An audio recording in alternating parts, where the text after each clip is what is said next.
It is my pleasure, my privilege, and my honor to introduce to you today a tennis legend, my former boss, mentor, and my friend, Brian Marcus. And I'm especially glad today that this ceremony takes place here at the Atlanta Athletic Club, where Brian was the director of tennis for 20 years. And I think that makes it extra special. I have known Brian for 30 plus years, and I consider him the best tennis teacher I have ever been around. I've said for a long time that Brian has forgotten more about teaching tennis and coaching our great sport than most of us will ever know. Time does not allow me to share with you all his accomplishments, so I'm going to try to hit the highlights and just talk to you a little bit briefly about his playing career, his coaching career, and then also a little bit about him as a person. First, I want to tell you about Brian, the tennis player. Earlier, I just called him a legend. Well, the people of Lansing, Michigan think the same thing, and Brian was enshrined into the Greater Lansing Area Hall of Fame, and based on his playing career, I believe you're right there between Urban Magic Johnson and John Schmaltz. I think that's good. Once you got in, they could get in.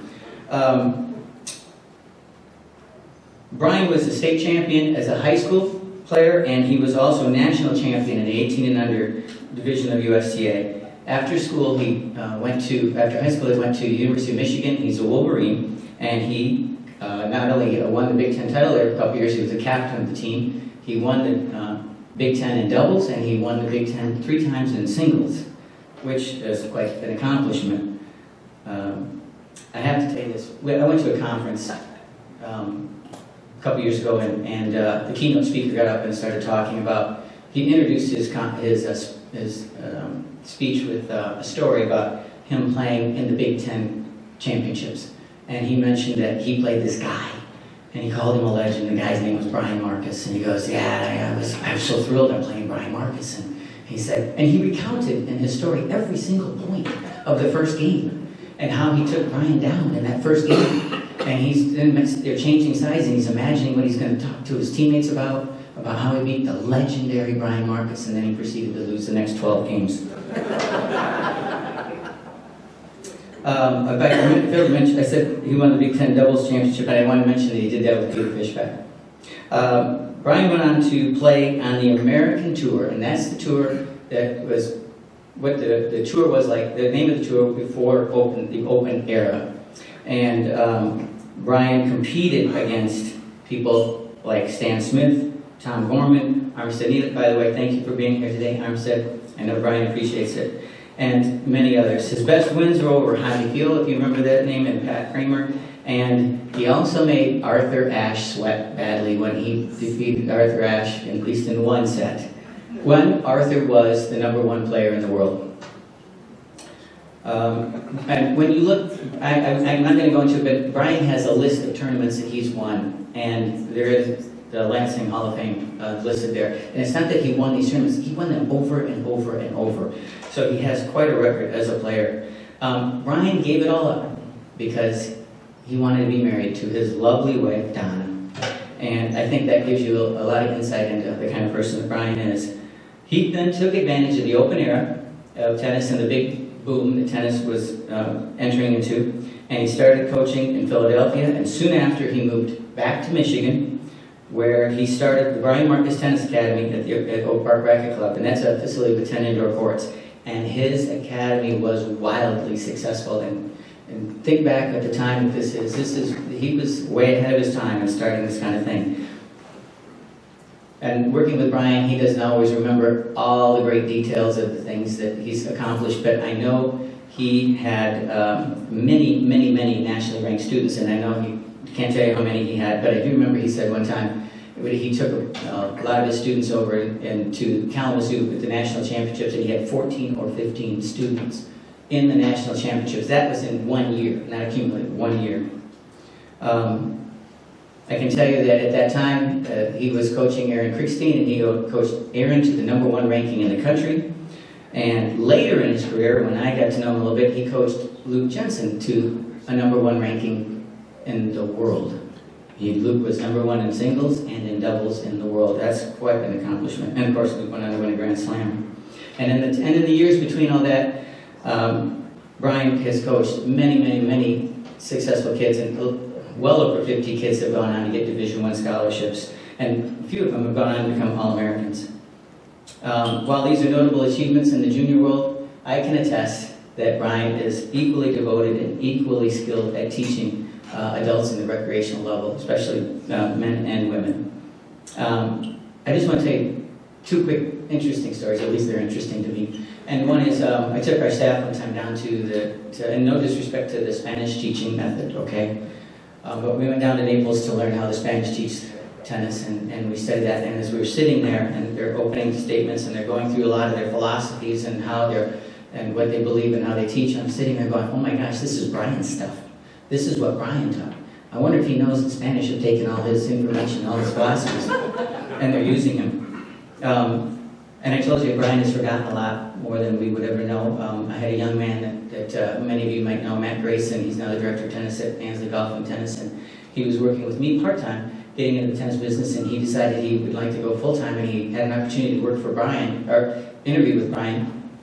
And I said, well, Matt, what are you going to do for your on-court interview with him? And he said, well, I'm going to work on everything that you've been doing, Dave. I love what you've been doing, and I'm going to use that lesson plan, and I'm going to take it over there to the athletic club and teach the ladies there.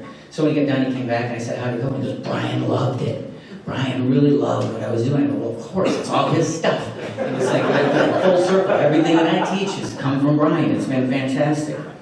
So I just want to also say, Brian's an innovator. You might not realize this, but when on our staff back in Michigan, George Capsani, many of you know that name, and Kevin Connor, who was here at this club for a long time, we all worked for Brian. And Brian would start out meeting with saying, okay, this might sound a little crazy, or this might sound weird, but just hang with me here, hang with me here. And this is what we're going to do on the lesson plan. And we all go, okay. And then we go out there, and as we executed the lesson plan, it became very apparent the brilliance of what that was about and how that would work. And he would do the same thing in a lot of his events that he would administer over the years. He was quite the innovator. Brian is a person of great influence, and I don't even think he realizes how much influence he's had over people. I think, I mentioned the name George Capsani a few minutes ago, or Jorge Capsani, and I think many of you have heard presentations by George, and I think you've all heard him reference Brian in those presentations because of the influence that Brian had on George. And also, he's influenced all of you a little more than you realize, because this is just a little fun piece of trivia, but Brian wrote the very first USPTA certification test. So some of you, not you young ones, but some of you might have taken the test that he wrote. Lastly, I just want to say I've known Brian to be a man of integrity and consistency. He was always and still is willing to give of himself for others. He's devoted to his family. He and his wonderful, wonderful wife, Donna, and his 3 terrific daughters, and Sally's here today, and I know Lena and Katie couldn't make it, but between the 3 girls, they have 7 granddaughters, which keeps Brian busy. Brian is also a man of great faith. Brian has been a member and an officer of Primitive Church. It's that big place right across the street over here for 30 years. And I would tell you right now, if you walk through there on a Sunday morning, you will probably see, there's a good chance you will see Brian and Donna serving and working with the 4-year-olds at that church. Actually, I take that back. You'll see Donna working, you'll see Brian playing. He'll be on the floor with the kids playing.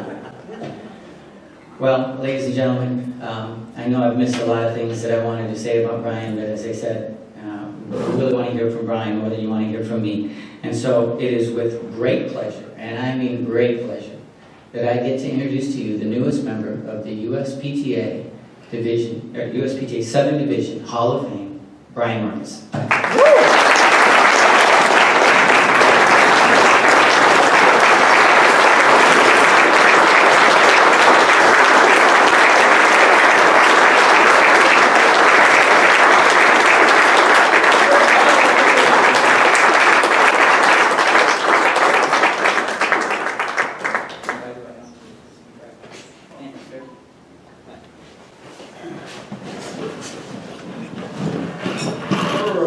Exaggerations in that. I won the Big Ten 3 years in a row, number 2 positions, singles. You set up on the Big Ten, and I really did. It's number one was, well, we were the Big Ten champs, and we had a great team there at Michigan, top 5 in the country a couple of times, so that was fun. Thank you, Dave. You're a good friend.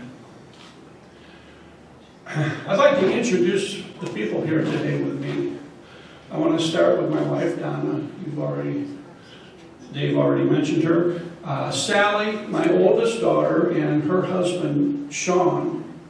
Where did Sean go? By the dessert. Okay. And great girl. Sally used to string for the AT&T Challenge when they had that here. And she strung probably 100 of Michael Chang's rackets over the years.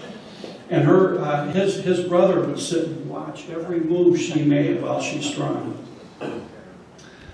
Armstead Neely, my long-time doubles partner and friend. We've played against each other in singles and had some pretty good wars out there, but I had to have Army come here today.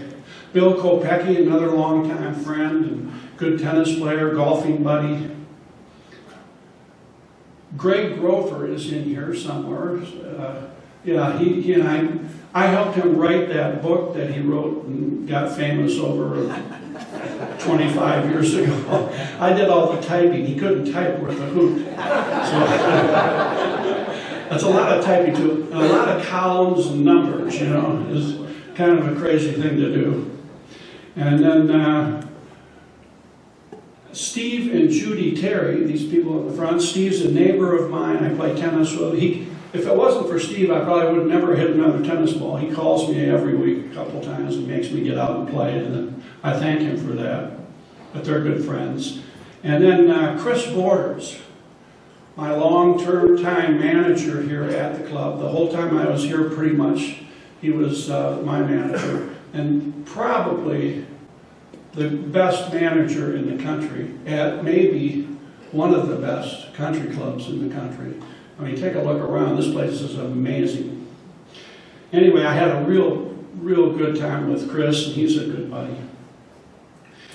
Retirement, and I've been retired now for a number of years, and it gives you time to reflect and look back over a career. I had a whole career in the tennis industry. And when I look back, what do I remember as the highlights of my career? First of all, a couple things were mentioned. Coaching Aaron Crickstein from the age of 7 to 12, and then having him become the national 14 and under, 2 years out of his own age group, national champion. That was kind of cool. I really enjoyed that. He was fun to work with, and it was just I put a lot of time and energy into him. That was a highlight. I'll never forget that. Working with Luke Jensen for 5 years up in Grand Rapids, and then having him become #1 in the world for a short period of time. Stefan Edberg grabbed that title away from him after Stefan won the U.S. Open Junior Championships, which Luke played in. I was out there at that time. The Amway Corporation in Grand Rapids sponsored Luke. He would never have been able to go around the world and play international junior tennis if it hadn't been for Amway. And when Luke got into the U.S. Open, I think it was the quarterfinals, they called me up and said, "We'd like to have fly you out there in our Lear jet." So I got a nice flight with a couple people on a Lear jet, and I can remember, I'll never forget flying up the East River, going to land at LaGuardia, and we got special permission to fly low. So we were maybe 50, 60 feet above the East River coming into LaGuardia, going right by you can imagine looking at the World Trade Center buildings to your left there. It was really an amazing thing to see. Never saw the New York skyline from that perspective. But that was a highlight. Kind of a neat thing. Another highlight would just be what Dave mentioned. Knowing and getting to know and watching kids work their butts off to become good tennis players. and probably having somewhere around 50. I'd have to sit back and dig through the records to figure out how many there were, but to watch a lot of kids get college scholarships and really go on and use tennis as a tool to get a long way in life. And then becoming the tennis director at this incredible club and being able to stay here for 20 years and work in this environment was really a thrill. Hosting the AT&T Challenge tennis tournament for a long number of years, all through the 90s and into the 2000s, that was fun. I mean, you get to meet and watch and observe a tournament from that perspective with guys like Agassi and Chang and Sampras and Rafter and all those, Todd Martin and all those guys coming here year after year and really getting to know them and seeing how this, what that whole group is like. That was fun. It's a highlight. I'll never forget those years. That was fun. Wasn't it, Chris? I mean, we were talking about that earlier. It was really exciting to a club to have that kind of group come in here. Being a senior staff at a club like this, Chris Borders, and I mentioned that he's such a great team building manager. He had a really, really good staff. We had great golf pros, groundskeepers, you name it. Every position, he would try to find the best people. And we had a staff where everybody on the staff stayed for just about the whole time I was here. I mean, we had all these staff guys. The head golf pro still the same guy. He came here right about when I got here, and he's still here. And I'm saying, so we had a really, really tremendous staff. And Chris did, every year, Chris would have team building activities so the staff could get together, go off and do something together. And I mean, I'm going to name a few of these things. We went and did a professional ropes course where you're climbing trees and walking across ropes and all this kind of stuff. A 2-day canoe trip through the Okefenokee swamp, where we paddle out on a canoe in pairs. We had about 10 of us or so. We through alligators and snakes all the way out into the middle of the swamp, 10 miles from everything. And then there's this little landing dock area out there, this high off the water. And we built a tent on this thing in a storm. It started storming out there. And we stayed in sleeping bags overnight on this tent. And it was kind of a crazy thing, but you kind of get to know your friends and neighbors when you do things like that. But that was a fun thing. We had a swim underwater through a tunnel that was coming out of the side of a mountain. And you'd come up, about every 10 feet or so, you'd come up and put your head above the water and bump the top of the tunnel where you could breathe for a minute, and then you'd go back down and come up again and do the same thing about 4 or 5 times until you open up into this gigantic cavern with stalagmites and stalactites and stuff like this. I remember that. I mean, that was crazy. But I guess they call that, spelunking or spelunking or something like that. That was quite a team-building trip. You had to hold the feet of the guy in front of you so that as you the guide was way up in front pulling everybody like a chain through this tunnel. But underwater, 55-degree water, I think it was. Crazy. Brian, the purpose of that was to see if you would persevere and succeed, and you did, so move on. Well, then Chris also had us go off to a course with to teach us proper etiquette. In a place like this, you go to the Marion Dining Room formal. Oftentimes would have meals where you sit down and they bring out 4 different wine glasses and different kinds of cups and 6 different forks sitting there. And I never know what to use first. And, anyway, they taught us things, which fork to use and don't talk with your mouth full. Never eat off the plate next to yours. I think he did that whole thing for my personal benefit. But our whole staff had to sit through those lessons. Anyway, but Chris was a great manager, and we had a lot of fun. He's a good friend. Now if we get together, it's usually for fly fishing or maybe a round of golf once in a while. But he's a good fly fisherman, by the way. Same thing with Grover. Grover, if you ever want to go fly fishing, Grover is now a professional guide for fly fishing, if you didn't know that. Anyway, I did another thing that's kind of unique, and some of you younger tennis pros might think about doing this.